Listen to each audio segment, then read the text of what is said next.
सभोपदेशक अध्याय 1। यरूशलेम के राजा दाऊद के पुत्र और उपदेशक के वचन। उपदेशक का यह वचन है, व्यर्थ ही व्यर्थ, व्यर्थ ही व्यर्थ, सब कुछ व्यर्थ है। उस सब परिश्रम से जिसे मनुष्य धरती पर करता है, उसको क्या लाभ प्राप्त होता है। एक पीढ़ी जाती है और दूसरी पीढ़ी आती है, परंतु पृथ्वी सर्वदा बनी रहती है। सूर्य उदय होकर अस्त भी होता है और अपने उदय की दिशा को वेग से चला जाता है। वायु दक्षिण की ओर बहती है और उत्तर की ओर घूमती जाती है। वह घूमती और बहती रहती है और अपनी परिधि में लौट आती है। सब नदियाँ समुद्र में जा मिलती हैं, तभी समुद्र भर नहीं जाता। जिस स्थान से नदियाँ निकलती हैं, उधर ही को वे फिर जाती हैं। सब बातें परिश्रम से भरी हैं, मनुष्य इसका वर्णन नहीं कर सकता। न तो आँखें देखने से तृप्त होती हैं और न कान सुनने से भरते हैं। जो कुछ हुआ था वही फिर होगा, और जो कुछ बन चुका है वही फिर बनाया जाएगा। और सूर्य के नीचे कोई बात नहीं है। क्या ऐसी कोई बात है जिसके विषय में लोग कह सकें कि देख, यह नई है। यह तो प्राचीन युगों में वर्तमान थी। प्राचीन बातों का कुछ स्मरण नहीं रहा, और होने वाली बातों का भी स्मरण करके बात होने वालों को न रहेगा। उपदेशक का अनुभव। मैं उपदेशक यरूशलेम में इस्राएल का राजा था। मैंने अपना मन लगाया कि जो कुछ सूर्य के नीचे किया जाता है, उसका भेद बुद्धि से सोच सोचकर मालूम करूं। यह बड़े दुख का काम है जो परमेश्वर के मनुष्यों यह बड़े दुख का काम है जो परमेश्वर ने मनुष्यों के लिए ठहराया है कि वे उसमें लगें। मैंने उन सब कामों को देखा जो सूर्य के नीचे किए जाते हैं। देखो, वे सब व्यर्थ और मानो वायु को पकड़ना है। जो टेढ़ा है वह सीधा नहीं हो सकता, और जो है ही नहीं वह गिना नहीं जा सकता। मैंने मन में कहा, देख, जितने यरूशलेम में मुझसे पहले थे, उन सबों से मैंने बहुत अधिक बुद्धि प्राप्त की है, और मुझको बहुत बुद्धि और ज्ञान मिल गया है। मैंने अपना मन लगाया कि बुद्धि का भेद लूँ और बावलेपन और मूर्खता को भी जान लूँ। मुझे जान पड़ा कि यह भी वायु को पकड़ना है, क्योंकि बहुत बुद्धि के साथ बहुत खेद भी होता है, और जो अपना ज्ञान बढ़ाता है वह अपना दुख भी बढ़ाता है। दूसरा अध्याय। मैंने अपने मन से कहा, चल, मैं तुझको आनंद के द्वारा जांचूंगा, इसलिए आनंदित और मगन हो। परंतु देखो, यह भी व्यर्थ है। मैंने हंसी के विषय में कहा, यह तो बावलापन है, और आनंद के विषय में उससे क्या प्राप्त होता है। मैंने मन में सोचा कि किस प्रकार से मेरी बुद्धि बनी रहे, और मैं अपने प्राण को दाख मधु पीने से किस प्रकार बहलाऊं, और कैसे मूर्खता को थामे रहूं, जब तक मालूम न करूं कि वह अच्छा काम कौन सा है जिसे मनुष्य अपने जीवन भर करता रहे। मैंने बड़े बड़े काम किए। मैंने अपने लिए घर बनवा लिए और अपने लिए दाख की बारियां लगवाई। मैंने अपने लिए बारियां और बाग लगवा लिए और उनमें भांति भांति के फलदायी वृक्ष लगाए। मैंने अपने लिए कुंड खुदवा लिए कि उनसे वह वन सींचा जाए जिसमें पौधे लगाए जाते थे। मैंने दास और दासियां मोल लीं, और मेरे घर में दास भी उत्पन्न हुए, और जितने मुझसे पहले यरूशलेम में थे उनसे कहीं अधिक गाय बैल और भेड़ बकरियों का मैं स्वामी था। मैंने चांदी और सोना और राजाओं और प्रांतों के बहुमूल्य पदार्थों का भी संग्रह किया। मैंने अपने लिए गायकों और गायिकाओं को रखा, और बहुत सी कामिनियाँ भी, जिनसे मनुष्य सुख पाते हैं, अपनी कर ली। इस प्रकार मैं अपने से पहले सब यरूशलेम वासियों से अधिक महान और धनाढ्य हो गया। तो भी मेरी बुद्धि ठिकाने पर रही, और जितनी वस्तुओं को देखने कि मैंने लालसा की, उन सबों को देखने से मैं न रुका। मैंने अपना मन किसी प्रकार का आनंद भोगने से न रोका, क्योंकि मेरा मन मेरे सब परिश्रम के कारण आनंदित हुआ और मेरे सब परिश्रम से मुझे यही भाग मिला। तब मैंने फिर से अपने हाथों के सब कामों को और अपने सब परिश्रम को देखा, तो क्या देखा कि सब कुछ व्यर्थ और वायु को पकड़ना है और संसार में कोई लाभ नहीं। फिर मैंने अपने मन को मोड़ा कि बुद्धि और बावलेपन और मूर्खता के कार्यों को देखूं, क्योंकि जो मनुष्य राजा के पीछे आएगा वह क्या करेगा, केवल वही जो होता चला आया है। तब मैंने देखा कि उजियाला अंधियारे से जितना उत्तम है उतना बुद्धि भी मूर्खता से उत्तम है। बुद्धिमान जो बुद्धिमान है उसके सिर में आँखें रहती है, परंतु मूर्ख अंधियारे में चलता है। तभी मैंने जान लिया कि दोनों की दशा एक सी होती है।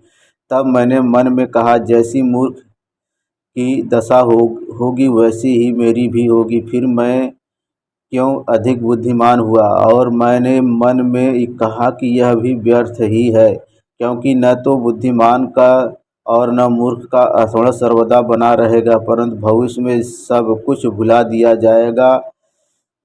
बुद्धिमान कैसे मूर्ख के समान मरता है, इसलिए मैंने अपने जीवन से घृणा की, क्योंकि जो काम संसार में किया जाता है मुझे बुरा मालूम हुआ, क्योंकि सब कुछ व्यर्थ और वायु को पकड़ना है।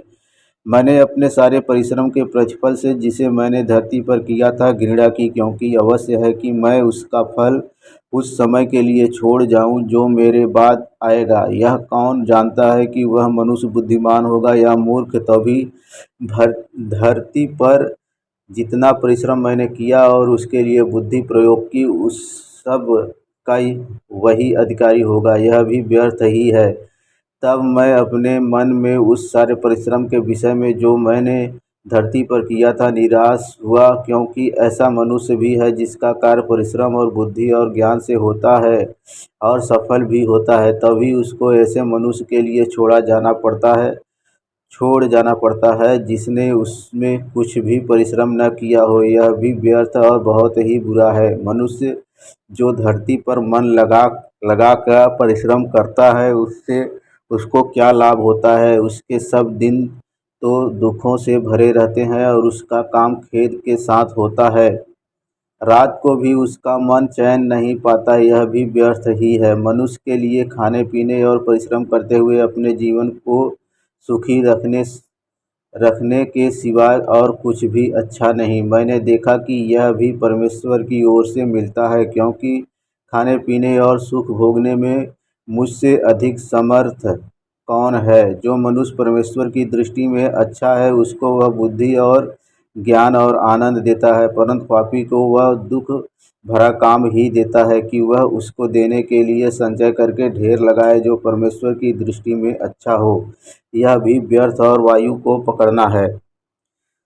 सब कामों का एक निश्चित समय। तीसरा अध्याय।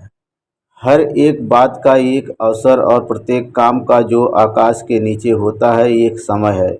जन्म का समय और मरण का भी समय, बोने का समय और बोए हुए को उखाड़ने का भी समय, घात करने का समय और चंगा करने का भी समय, ढा देने का समय, बनाने का भी समय है, रोने का समय और हंसने का भी समय, छाती पीटने का समय और नाचने का भी समय है, पत्थर फेंकने का समय और पत्थर बटोरने का भी समय, गले लगाने का समय और गले लगाने से रुकने का भी समय है, ढूंढने का समय और खो देने का भी समय, बचा रखने का समय और फेंक देने का भी समय है, फाड़ने का समय और सीने का भी समय, चुप रहने का समय और बोलने का भी समय है, प्रेम करने का समय और बैर करने का भी समय, लड़ाई का समय और मेल का भी समय है।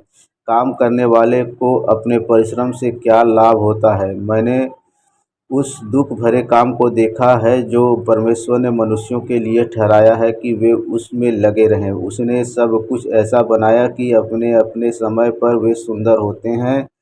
फिर उसने मनुष्यों के मन में अनादि अनंत काल का ज्ञान उत्पन्न किया है।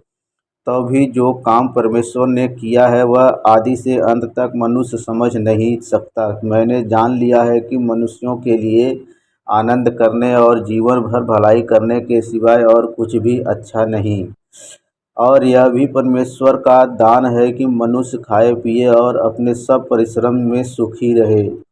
मैं जानता हूँ कि जो कुछ परमेश्वर करता है वह सदा स्थिर रहेगा, न तो उसमें कुछ बढ़ाया जा सकता है और न कुछ घटाया जा सकता है। परमेश्वर ऐसा इसलिए करता है कि लोग उसका भय माने। जो कुछ हुआ वह इससे पहले भी हो चुका, जो होने वाला है वह हो भी चुका है, और परमेश्वर बीती हुई बात को फिर पूछता है। संसार में अन्याय।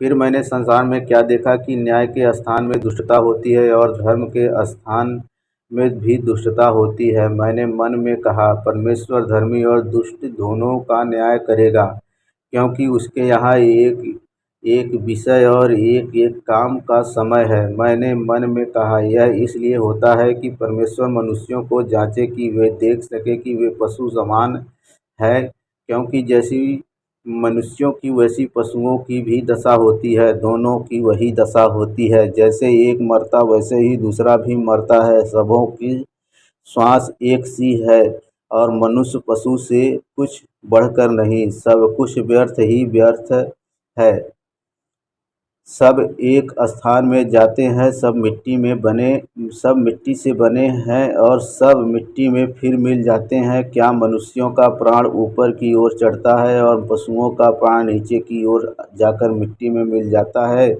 यह कौन जानता है। अतः मैंने यह देखा कि इससे अधिक कुछ अच्छा नहीं कि मनुष्य अपने कामों में आनंदित रहते रहे, क्योंकि उसका भाग यही है। कौन उसके पीछे होने वाली बातों को देखने के लिए उसको लौटा लाएगा।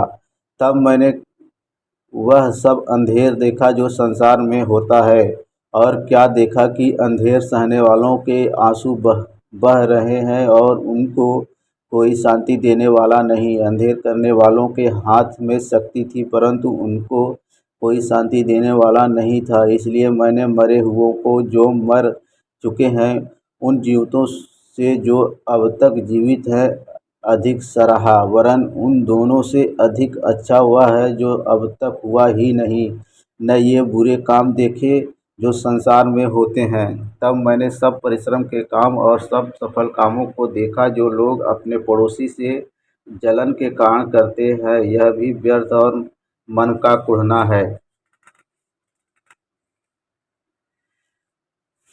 मूर्ख छाती पर हाथ रखे रहता और अपना मांस खाता है। चैन के साथ एक मुट्ठी उन दो मुट्ठियों से अच्छा है जिनके साथ परिश्रम और मन का कुढ़ना हो। फिर मैंने धरती पर यह भी व्यर्थ बात देखी, कोई अकेला रहता है और उसका कोई नहीं है, न उसके बेटा है न भाई है, तभी उसके परिश्रम का अंत नहीं होता।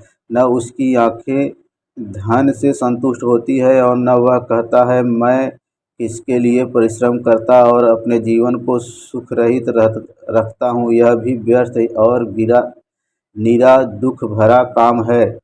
एक से दो अच्छे हैं, क्योंकि उनके परिश्रम का अच्छा फल मिलता है, क्योंकि यदि उनमें से एक गिरे तो दूसरा उसको उठाएगा। परंतु हाय उस पर जो अकेला होकर गिरे और उसका कोई उठाने वाला न हो। फिर यदि दो जन एक संग सोए तो वे गर्म रहेंगे, परंतु कोई अकेला कैसे गर्म हो सकता है। यदि कोई अकेले पर प्रबल हो तो हो, परंतु दो उसका सामना कर सकेंगे। जो डोरी तीन तागे से बटी हो वह जल्दी नहीं टूटती। बुद्धिमान लड़का दरिद्र होने पर भी ऐसे बूढ़े और मूर्ख राजा से अधिक उत्तम है जो फिर सम्मति ग्रहण ग्रहण न करे, चाहे वह उसके राज्य में धनहीन उत्पन्न हुआ या बंदी गृह से निकलकर राजा हुआ हो। मैंने सब जीवितों को जो धरती पर चलते फिरते हैं देखा कि वे उस दूसरे दूसरे लड़के के संग हो लिए हैं जो उनका स्थान लेने के लिए खड़ा हुआ। वे सब लोग अनगिनत थे जिन पर वह प्रधान हुआ था। तभी भविष्य में होने वाला होने वाले लोग उसके कारण आनंदित न होंगे। निस्संदेह यह भी व्यर्थ और मन का कुढ़ना है। उतावली में मन्नत न मानना। 5वां अध्याय। जब तू परमेश्वर के भवन में जाए तब सावधानी से चलना। सुनने के लिए समीप जाना मूर्खों के बलिदान चढ़ाने से उत्तम है, क्योंकि वे नहीं जानते कि बुरा करते हैं। बातें करने में उतावली न करना और न अपने मन से कोई बात उतावली में परमेश्वर के सामने निकालना, क्योंकि परमेश्वर स्वर्ग में है और तू पृथ्वी पर है। इसलिए तेरे वचन थोड़े ही हों, क्योंकि जैसे कार्य की अधिकता के कारण स्वप्न देखा जाता है, वैसे ही बहुत सी बातों का बोलने वाला मूर्ख ठहरता है। जब तू परमेश्वर के लिए मन्नत माने तब उसके पूरा करने में विलंब न करना, क्योंकि वह मूर्खों से प्रसन्न नहीं होता। जो मन्नत तूने मानी हो उसे पूरी करना। मन्नत मानकर पूरी न करने से मन्नत का न मानना ही अच्छा है। कोई वचन कहकर अपने को पाप में न फंसाना और न ईश्वर के दूत के सामने कहना कि यह भूल से हुआ। परमेश्वर क्यों तेरा बोल सुनकर प्रसन्न हो और तेरे हाथ के कार्यों को नष्ट करे, क्योंकि स्वप्नों की अधिकता से व्यर्थ बातों की बहुतायत होती है, परंतु परमेश्वर का भय मानना जीवन निस्सार है। यदि तू किसी प्रांत में निर्धनों पर अंधेर और न्याय और धर्म को बिगाड़ता देखे तो इससे चकित न होना, क्योंकि एक अधिकारी से बड़ा दूसरा रहता है, जिसे इन बातों की सुधि रहती है और उनसे भी और अधिक बड़े रहते हैं। भूमि की उपज सबके लिए है, वरन खेती से राजा का भी काम निकलता है। जो रुपये से प्रीत रखता है वह रुपये से तृप्त न होगा, और न जो बहुत धन से प्रीत रखता है लाभ से, यह भी व्यर्थ है। जब संपत्ति बढ़ती है तो उसके खाने वाले भी बढ़ते हैं, तब उसके स्वामी को इसे छोड़ और क्या लाभ होता है कि उस संपत्ति को अपनी आँखों से देखे। परिश्रम करने वाला चाहे थोड़ा खाए या बहुत, तभी उसकी नींद सुखदायी होती है, परंतु धनी का धन बढ़ने के कारण उसको नींद नहीं आती। मैंने धरती पर एक बड़ी बुरी बला देखी है, अर्थात वह धन जिसे उसके मालिक ने अपनी ही हानि के लिए रखा हो और वह किसी बुरे काम में उड़ जाता है, और उसके घर में बेटा उत्पन्न होता है, परंतु उसके हाथ में कुछ नहीं रहता। जैसा वह माँ के पेट से निकलता वैसा ही लौट जाएगा, नंगा ही, और जैसा आया था वह, और अपने परिश्रम के बदले कुछ भी न पाएगा जिसे वह अपने हाथ में ले जा सके। यह भी एक बड़ी बला है कि जैसा वह आया ठीक वैसा ही वह जाएगा। उसे उस व्यर्थ परिश्रम से और क्या लाभ, केवल इसके कि उसने जीवन भर बेचैनी से भोजन किया और बहुत ही दुखित ही रोगी रहा और क्रोध भी करता रहा। सुन, जो भली बात मैंने देखी है, वरन जो उचित है, वह यह कि मनुष्य खाए और पिए और अपने परिश्रम से जो वह धरती पर करता है, अपनी सारी आयु भर जो परमेश्वर ने उसे दी है सुखी रहे, क्योंकि उसका भाग यह है। वरन हर एक मनुष्य जिसे परमेश्वर ने धन संपत्ति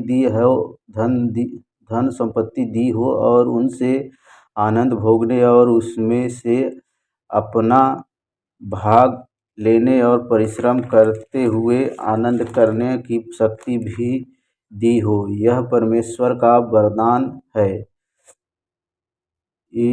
इस जीवन के दिन उसे बहुत स्मरण न रहेंगे, क्योंकि परमेश्वर उसकी सुनकर उसके मन को आनंदमय रखता है।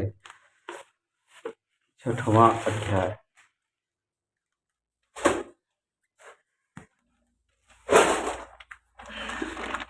एक बुराई जो मैंने धरती पर देखी है वह मनुष्यों को बहुत भारी लगती है। किसी मनुष्य को परमेश्वर धन संपत्ति और प्रतिष्ठा यहाँ तक देता है कि जो कुछ उसका मन चाहता है उसे उसकी कुछ भी घटी नहीं होती। तो भी परमेश्वर उसको उसमें से खाने नहीं देता, कोई दूसरा ही उसे खाता है। यह व्यर्थ और भयानक दुख है। यदि किसी पुरुष के 100 पुत्र हों और वह बहुत वर्ष जीवित रहे और उसकी आयु बढ़ जाए, परंतु न उसका प्राण प्रसन्न रहे और न उसकी अंतिम क्रिया की जाए, तो मैं कहता हूँ कि ऐसे मनुष्य से अधूरे समय का जन्मा हुआ बच्चा उत्तम है, क्योंकि वह व्यर्थ ही आया और अंधेरे में चला गया और उसका नाम भी अंधेरे में छिप गया और न सूर्य को देखा न किसी चीज़ को जानने पाया। तभी इसको उस मनुष्य से अधिक चैन मिला। हाँ, चाहे वह 2000 वर्ष जीवित रहे और कुछ सुख भोगने न पाए, तो उसे क्या क्या सब तो उसे क्या क्या सब के सब एक ही स्थान में नहीं जाते।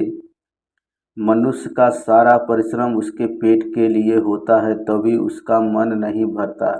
जो बुद्धिमान है वह मूर्ख से किस बात में बढ़कर है, और कंगाल जो यह जानता है कि इस जीवन में किस प्रकार से चलना चाहिए, वह भी उससे किस बात में बढ़कर है। आँखों से देख लेना मन की चंचलता से उत्तम है, यह भी व्यर्थ और मन का कुढ़ना है।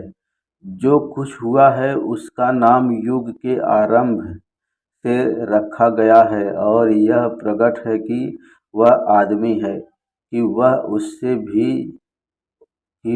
उससे जो उससे अधिक शक्तिमान है झगड़ा नहीं कर सकता है। बहुत सी ऐसी बातें हैं जिनके कारण जीवन और भी व्यर्थ होता है, जो फिर मनुष्य को क्या लाभ, क्योंकि मनुष्य के क्षणिक व्यर्थ जीवन में से वह परछाई के समान बिताता है। कौन जानता है कि उसके लिए अच्छा क्या है, क्योंकि मनुष्य को कौन बता सकता है कि उसके बाद दुनिया में क्या होगा। जीवन से संबंधित चिंतन, 7वां अध्याय। अच्छा नाम अनमोल इत्र से और मृत्यु का दिन जन्म के दिन से उत्तम है। भोज के घर जाने से शोक ही के घर जाना उत्तम है, क्योंकि सब मनुष्यों का अंत यही है। और जो जीवित है वह मन लगाकर इस पर सोचेगा। हंसी से खेद उत्तम है, क्योंकि मुंह पर के शोक से मन सुधरता है। बुद्धिमानों का मन शोक करने वालों के घर की ओर लगा रहता है, परंतु मूर्खों का मन आनंद करने वालों के घर लगा रहता है। मूर्खों के गीत सुनने से बुद्धिमान की घुड़की सुनना उत्तम है, क्योंकि मूर्ख की हंसी हाड़ी के नीचे जलते हुए कांटों की चरचराहट के समान होती है।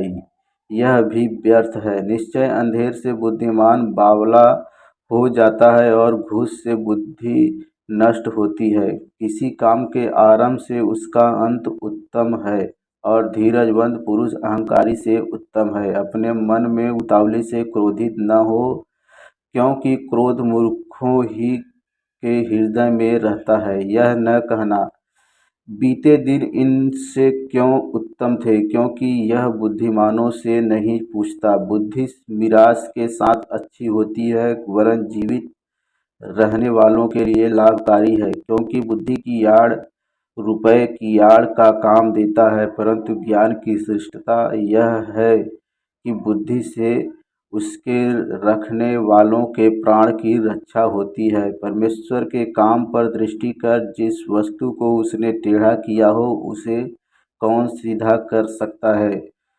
सुख के दिन सुख मान और दुख के दिन सोच, क्योंकि को परमेश्वर ने दोनों को एक ही संग रखा, जिससे मनुष्य अपने बाद होने वाले किसी बात को न समझ सके। अपने व्यर्थ जीवन में मैंने यह सब कुछ देखा है। कोई धर्मी अपने धर्म का काम करते हुए नष्ट हो जाता है, और दुष्ट बुराई करते हुए दीर्घायु होता है। अपने को बहुत धर्मी न बना और न अपने को अधिक बुद्धिमान बना। तू क्यों अपने ही नाश का कारण हो। अत्यंत दुष्ट भी न बन और न मूर्ख हो। तू क्यों अपने समय से पहले मरे? यह अच्छा है कि तू इस बात को पकड़े रहे और उस बात पर से भी हाथ न उठाए, क्योंकि परमेश्वर का भय मानता है क्योंकि जो परमेश्वर का भय मानता है वह इन सब कठिनाइयों से पार हो जाएगा। बुद्धि ही से नगर के 10 हाकिमों की अपेक्षा बुद्धिमान को अधिक सामर्थ्य प्राप्त होती है। निःसंदेह पृथ्वी पर कोई ऐसा धर्मी मनुष्य नहीं जो भलाई ही करे और जिसमें पाप न हुआ हो। जितनी बातें कही जाएं सब पर कान लगा न लगाना जितनी बातें कही जाए सब पर कान न लगाना, ऐसा न हो कि तू सुने कि तेरा दास तुझी को शाप देता है, क्योंकि तू आप जानता है कि तूने भी बहुत बार दूसरों को शाप दिया है। यह सब मैंने बुद्धि से जांच लिया है। मैंने कहा मैं बुद्धिमान हो जाऊंगा, परंतु यह मुझसे दूर रहा। वह जो दूर और अत्यंत गहरा है उसका भेद कौन पा सकता है? मैंने अपना मन लगाया कि बुद्धि के विषय में जान लूं, की खोज निकालूं और उसका भेद जानूं, और कि दुष्टता की मूर्खता जो नीरा बावलापन है को जानूं। मैंने मृत्यु से भी अधिक दुखदाई एक वस्तु पाई, अर्थात वह स्त्री जिसका मन फंदा और जाल है और जिसके हाथ हथकड़ियाँ हैं। जिस पुरुष से परमेश्वर प्रसन्न है वही उससे बचेगा, परंतु पापी उसका शिकार होगा।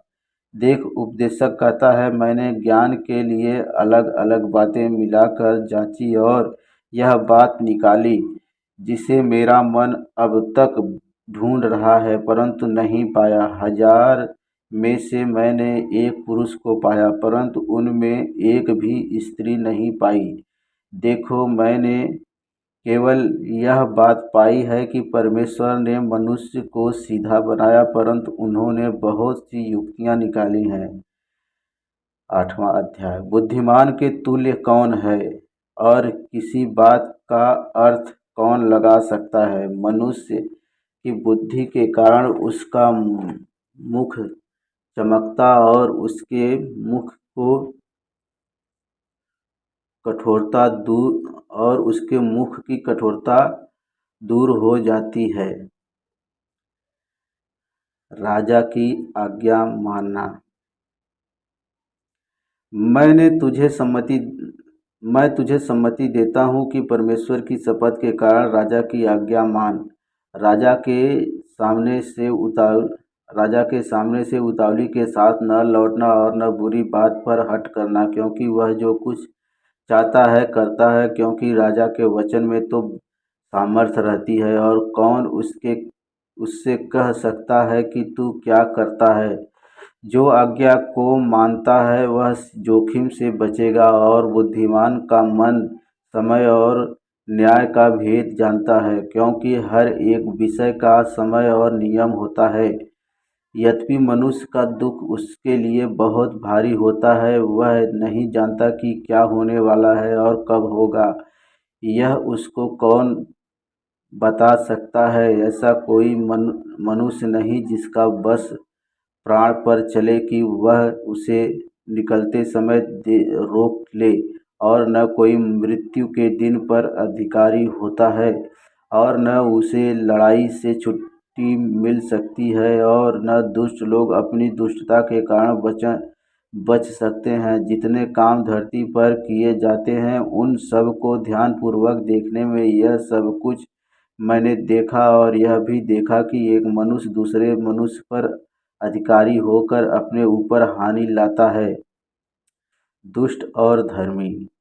तब मैंने दुष्टों के गाड़े जाते देखा, अर्थात उनकी तो कब्र बनी, परंतु जिन्होंने ठीक काम किया था वे पवित्र स्थान से निकल गए और उनका स्मरण भी नगर में न रहा। यह भी व्यर्थ ही है। बुरे काम के दंड की आज्ञा फुर्ती से नहीं दी जाती, इस कारण मनुष्य का मन बुरा काम करने की इच्छा से भरा रहता है। चाहे पापी 100 बार पाप करे और अपने दिन दिन भी बढ़ाए, तभी मुझे निश्चय है कि जो परमेश्वर से डरते हैं और उसको अपने सम्मुख जानकर भय से चलते हैं, उनका भला ही होगा। परंतु दुष्ट का भला नहीं होने का और न उसकी जीवन रूपी छाया लंबी होने पाएगी, क्योंकि वह परमेश्वर का भय नहीं मानता। एक व्यर्थ बात पृथ्वी पर होती है, अर्थात ऐसे धर्मी जिनकी वह दशा होती है जो दुष्टों की होनी चाहिए, और ऐसे दुष्ट हैं जिनकी वह दशा होती है जो धर्मियों की होनी चाहिए। मैंने कहा कि यह भी व्यर्थ ही है। तब मैंने आनंद को सराहा, क्योंकि सूर्य के नीचे मनुष्य के लिए खाने पीने और आनंद करने को छोड़ और कुछ भी अच्छा नहीं, क्योंकि यही उसके जीवन भर जो परमेश्वर उसके लिए धरती पर ठहराए, उसके परिश्रम में उसके संग बना रहेगा। जब मैंने बुद्धि प्राप्त करने और सब काम देखने के लिए जो पृथ्वी पर किए जाते हैं अपना मन लगाया कि कैसे मनुष्य रात दिन जागते रहते हैं, तब मैंने परमेश्वर का सारा काम देखा जो सूर्य के नीचे किया जाता है। उसकी था मनुष्य नहीं पा सकता, चाहे मनुष्य उसकी खोज में कितना भी परिश्रम करे तभी उसको न जान पाएगा, और यद्यपि बुद्धिमान कहे भी कि मैं उसे समझूंगा, तभी वह उसे न पा सकेगा। 9वां अध्याय। यह सब कुछ मैंने मन लगाकर विचार किया, इन सब बातों का भेद पाऊं कि किस प्रकार धर्मी और बुद्धिमान लोग और उनके काम परमेश्वर के हाथ में है। मनुष्य के आगे सब प्रकार की बातें हैं, परंतु वह नहीं जानता कि वह प्रेम है या बैर। सब बातें सबों के लिए एक समान होती हैं, धर्मी ही या दुष्ट, भले शुद्ध या अशुद्ध, यज्ञ करने और न करने वाले, सबों की दशा एक ही सी होती है। जैसे भले मनुष्य की दशा वैसे ही पापी की दशा, जैसी शपथ खाने वाले की दशा वैसे ही उसकी जो शपथ खाने से डरता है। जो कुछ सूर्य के नीचे किया जाता है उसमें यह एक दोष है कि सब लोगों की एक सी दशा होती है, और मनुष्यों के मनों में बुराई भरी हुई है, और जब तक वे जीवित रहते हैं उनके मन में बावलापन रहता है, और उसके बाद वे मरे हुओं में जा मिलते हैं। परंतु जो सब जीवितों में है उसे आशा है, क्योंकि जीवित कुत्ता मरे हुए सिंह से बढ़कर है, क्योंकि जीवते तो इतना जानते हैं कि वे मरेंगे, परंतु मरे हुए कुछ भी नहीं जानते, और न उनको कुछ और बदला मिल सकता है, क्योंकि उनका स्मरण मिट गया है। उनका प्रेम और उनका बैर और उनकी डाह नष्ट हो चुकी, और अब जो कुछ सूर्य के नीचे किया जाता है उसमें सदा के लिए उनका और कोई भाग न होगा। अपने मार्ग पर चला जा, अपनी रोटी आनंद से खाया कर, और मन में सुख मानकर अपना दाख मधु पिया कर, क्योंकि परमेश्वर तेरे कामों से प्रसन्न हो चुका है। तेरे वस्त्र सदा जल जल उजले रहें, और तेरे सिर पर तेल की घटी न हो। अपनी व्यर्थ जीवन के सारे दिन जो उसने सूर्य के नीचे तेरे लिए ठहराए हैं अपनी प्यारी पत्नी के संग में बिताना, क्योंकि तेरे जीवन और तेरे परिश्रम में जो तू सूर्य के नीचे करता है तेरा यही भाग है। जो काम तुझे मिले उसे अपनी शक्ति भर करना, क्योंकि अधोलोक में जहाँ तू जाने वाला है न काम, न युक्ति, न ज्ञान और न बुद्धि है। फिर मैंने धरती पर देखा कि न तो दौड़ में वेग दौड़ने वाले और न युद्ध में शूरवीर जीतते हैं, न बुद्धिमान लोग रोटी पाते, न समझ वाले धन और न प्रवीणों पर अनुग्रह होता है। वे सब समय और संयोग के वश में है, क्योंकि मनुष्य अपना समय नहीं जानता। जैसे मछलियाँ दुखदाई जाल में और चिड़ियाँ फंदे में फंसती हैं, वैसे ही मनुष्य दुखदाई समय में जो उन पर अचानक आ पड़ती है फंस जाते हैं। बुद्धिमानी और मूर्खता से संबंधित विचार। मैंने सूर्य के नीचे इस प्रकार की बुद्धि की बात भी देखी है जो मुझे बड़ी जान पड़ी। एक छोटा सा नगर था जिसमें थोड़े ही लोग थे और किसी बड़े राजा ने उस पर चढ़ाई करके उसे घेर लिया और उसके विरुद्ध बड़ी मोर्चेबंदी कर दी। परंतु उसमें एक दरिद्र बुद्धिमान पुरुष पाया गया और उसने उस नगर को अपनी बुद्धि के द्वारा बचाया। तभी किसी ने उस दरिद्र पुरुष का स्मरण न रखा। तब मैंने कहा, यद्यपि दरिद्र की बुद्धि तुच्छ समझी जाती है और उसका वचन कोई नहीं सुनता, तभी पराक्रम से बुद्धि उत्तम है।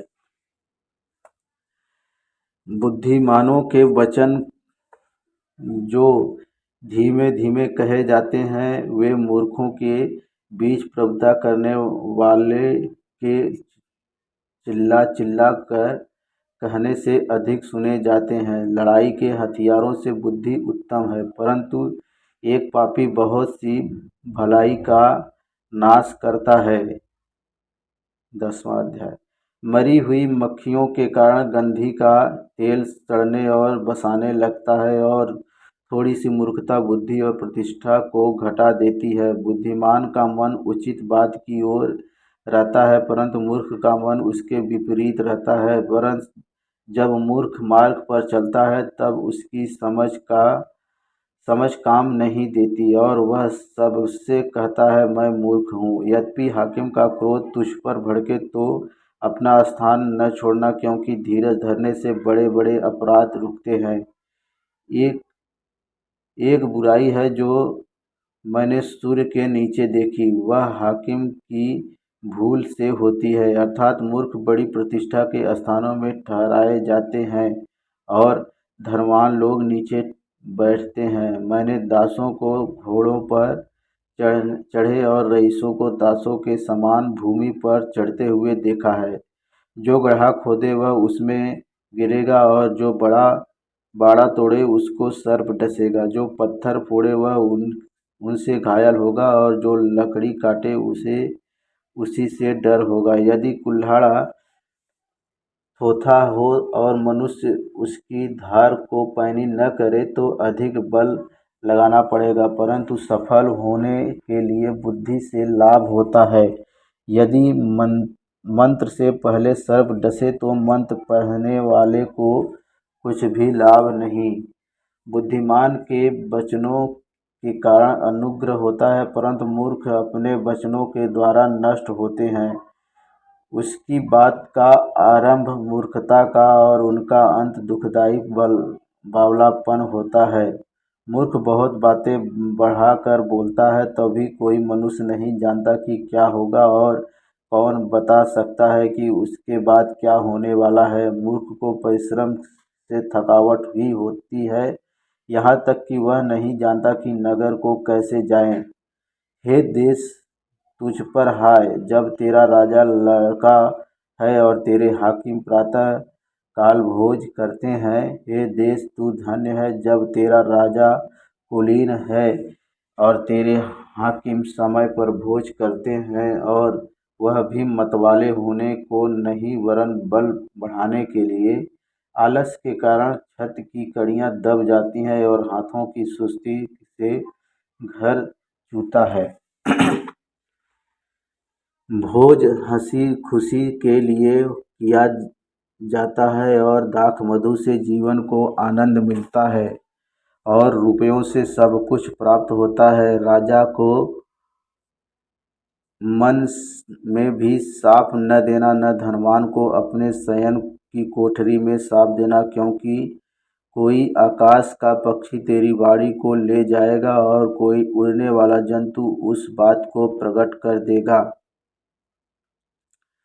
बुद्धिमान का आचरण। 11वां अध्याय।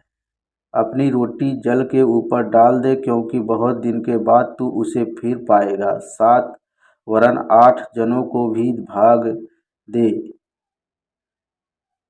7 वरन 8 जनों को भी भाग दे, क्योंकि तू नहीं जानता कि पृथ्वी पर क्या विपत्ति आ पड़ेगी। यदि बादल जल भरे हैं तब उसको भूमि पर उंडेल देते हैं, और वृक्ष चाहे दक्षिण की ओर गिरे या उत्तर की ओर, तभी जिस स्थान पर वृक्ष गिरेगा वही पड़ा रहेगा। जो वायु को ताकता रहेगा वह बीज बोने न पाएगा, और जो बादलों को देखता रहेगा वह लौने न पाएगा। जैसे तू वायु के चलने का मार्ग नहीं जानता, और किसी रीति से गर्भवती के पेट में हड्डियाँ और जिस रीति से गर्भवती के पेट में हड्डियाँ बढ़ती हैं, वैसे ही तू परमेश्वर का काम नहीं जानता, जो सब कुछ करता है। भोर को अपना बीज बो और साँझ को भी अपना हाथ न रोक, क्योंकि तू नहीं जानता कि कौन सफल होगा, यह या वह, या दोनों के दोनों अच्छे निकलेंगे। उजियाला मनभावना होता है और धूप के देखने से आँखों को सुख मिलता है। उजियाला मनभावना होता है और धूप के देखने से आँखों को सुख होता है। यदि मनुष्य बहुत वर्ष जीवित रहे तो उन सबों में आनंदित रहे, परंतु यह स्मरण रखे कि अंधियारे के दिन भी बहुत होंगे। जो कुछ होता है वह व्यर्थ है। जवानों को सलाह। हे जवान, अपनी जवानी में आनंद कर और अपनी जवानी के दिनों में मगन रह। अपनी मनमानी कर और अपनी आँखों की दृष्टि के अनुसार चल, परंतु यह जान रख कि इन सब बातों के विषय में परमेश्वर तेरा न्याय करेगा। अपने मन से खेद और अपनी देह से दुख दूर कर, क्योंकि लड़कपन और जवानी दोनों व्यर्थ हैं। 12वां अध्याय। अपनी जवानी के दिन में अपने सृजनहार को स्मरण रख, इससे पहले कि विपत्ति के दिन और वे वर्ष आए जिनमें तू कहे कि मेरा मन इनमें नहीं लगता। इससे पहले कि सूर्य और प्रकाश और चंद्रमा और तारागण अंधेरे हो जाए और वर्षा होने के बाद बादल फिर घिर आए, उस समय घर के पहरुए कांपेंगे और बलवंत झुक जाएंगे, और पिनहारियाँ थोड़ी रहने के कारण काम छोड़ देंगी, और झरोखों में से देखने वालियाँ अंधी हो जाएंगी, और सड़क की ओर के किवाड़ बंद होंगे, और चक्की पीसने का शब्द धीमा होगा, और तड़के चिड़िया बोलते ही एक उठ जाएगा, और सब गाने वालियों का शब्द धीमा हो जाएगा। फिर जो ऊंचा हो उसे भय खाया जाएगा, और मार्ग में डरावनी वस्तुएं मानी जाएंगी, और बादाम का पेड़ फूलेगा और टिड्डी भी भारी लगेंगी, और भूख बढ़ाने वाला फल फिर काम न देगा, क्योंकि मनुष्य अपने सदा के घर को जाएगा, और रोने पीटने वाले सड़क सड़क फिरेंगे। उस समय चांदी का तार तो 2 टुकड़े हो जाएगा, और सोने का कटोरा टूटेगा, और सोते के पास घड़ा फूटेगा, और कुंड के पास रहट टूट जाएगा। तभी मिट्टी ज्यों की त्यों मिट्टी में मिल जाएगी, और आत्मा परमेश्वर के पास जिसने उसे दिया लौट जाएगी। उपदेशक कहता है, सब व्यर्थ ही व्यर्थ, सब कुछ व्यर्थ है। मनुष्य का संपूर्ण कर्तव्य। उपदेशक जो बुद्धिमान था वह प्रजा को ज्ञान भी सिखाता रहा, और ध्यान लगाकर और जांच परख करके बहुत से निष्पन्न क्रम से रखता था। उपदेशक ने मन भावने शब्द खोजे और सिधाई से ये सच्ची बातें लिख दी। बुद्धिमानों के वचन अंकुश के समान होते हैं, और सभाओं के प्रधानों के वचन गाड़ी हुई कीलों के समान है, क्योंकि एक ही चरवाहे की ओर से मिलते हैं। हे मेरे पुत्र, इन्हीं से चौकसी सीख। बहुत पुस्तकों की रचना का अंत नहीं होता और बहुत पढ़ना देह को थका देता है। सब कुछ सुना गया। अंत की बात यह है कि परमेश्वर का भय मान और उसकी आज्ञाओं का पालन कर, क्योंकि मनुष्य का संपूर्ण कर्तव्य यही है, क्योंकि परमेश्वर सब कामों और सब गुप्त बातों का, चाहे वो भली हो या बुरी हो, न्याय करेगा। आमीन।